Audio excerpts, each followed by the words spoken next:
Hi friends, welcome to Barnali cooks delicious 10। তো আজকে আমি বানিয়েছি সয়াবিনের কোফতা কারি।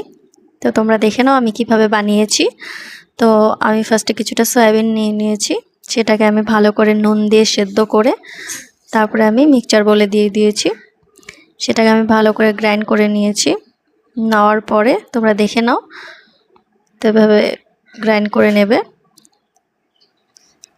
তারপরে দিয়ে দিয়েছি আমি স্বাদ মতো নুন, স্বাদ মতো চিনি, কিছুটা হলুদ গুঁড়ো, তারপরে ধনে গুঁড়ো দিয়ে দিয়েছি।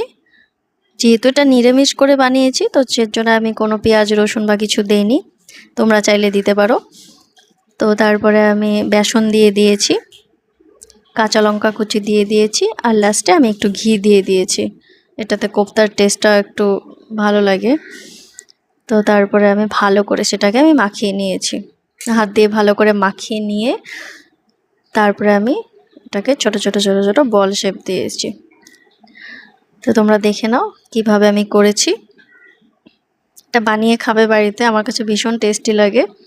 তো সেটাকে আমি তেলে ভালো করে ভেজে নিয়েছি, খুব বেশি লাল লাল করে ভাজবে, নাহলে কোফতাগুলো ভেঙে যাবে।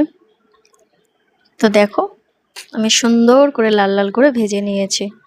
অবশ্যই বানিয়ে ট্রাই করবে বাড়িতে। তো এইভাবে ভেজে আমি উঠিয়ে নিয়েছি। নিরামিষের দিনে এটা খুব ভালো একটা রেসিপি, বাড়িতে বানাতে পারো। তো তারপরে দেখো আমি কিভাবে ভেজেছি। তারপরে কড়াতে জিরে ফোড়ন, তেজপাতা আর শুকনো লঙ্কা দিয়ে তারপরে দিয়ে দিয়েছি আমি টমেটো আর লঙ্কা পেস্ট। সেটাকে দিয়ে আমি ভালো করে নাড়াচাড়া করে যাতে টমেটোর কাঁচা গন্ধটা বেরিয়ে যায়। দেখো দেওয়ার পরে তারপরে আমি ভালো করে নাড়িয়ে নিয়েছি। তোমরা যেমন খুশি বানাতে পারো পেঁয়াজ রসুন দিয়ে। তো যেহেতু নিরামিষ ছিল তো আমি সেভাবে নিরামিষ করেই বানিয়েছি। তো দিয়ে দিলাম নুন, হলুদ গুঁড়ো, ধনে গুঁড়ো আর আদা আর জিরে বাটা দিয়েছি। তারপরে আমি ধনে গুঁড়ো অ্যাড করেছি, ওটাকে ভালোভাবে কষাতে হবে। তারপরে আমি ফেটানো টক দই, কাজু বাটা, এগুলো সব দিয়ে ভালো করে, কাজু বাটাটা দিলে পরে একটু লেগে যায় তো ভালো করে নাড়তে হবে। তো আমি ভালো করে নাড়াচাড়া করে ফেটানো দইটা দিয়ে তারপরে আমি জল দিয়ে দিয়েছি। তো তোমরা দেখে নাও আমি কেমন করে করেছি। একদমই ইজি, পটাপট হয়ে যায়, খেতেও দুর্দান্ত লাগে। তো দেখো কিভাবে আমি করেছি। তো এবার ভালো করে কষাতে হবে, ভালোভাবে কষিয়ে তারপরে ফুটানো জল এটার মধ্যে অ্যাড করে দিয়েছি।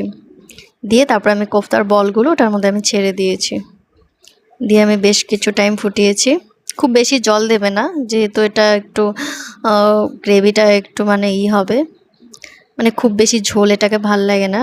তোমরা সবাই জানো এই কোফতা কেমন টাইপের, মানে কতটুকুন মানে পরিমাণে গ্রেভিটা রাখতে হবে। তারপরে আমি এটার মধ্যে দিয়েছি এলাচের গুঁড়ো, তারপরে আমি কিছু কাসুরি মেথি দিয়েছি, তারপরে লাস্টে আমি ঘি ছড়িয়ে দিয়েছি, দিয়ে আমি নামিয়ে নিয়েছি। এটা ভীষণ টেস্টি হয়েছিল, বাড়িতে সবার ভালো লেগেছে। তো তোমরাও বাড়িতে ট্রাই করবে। বাই।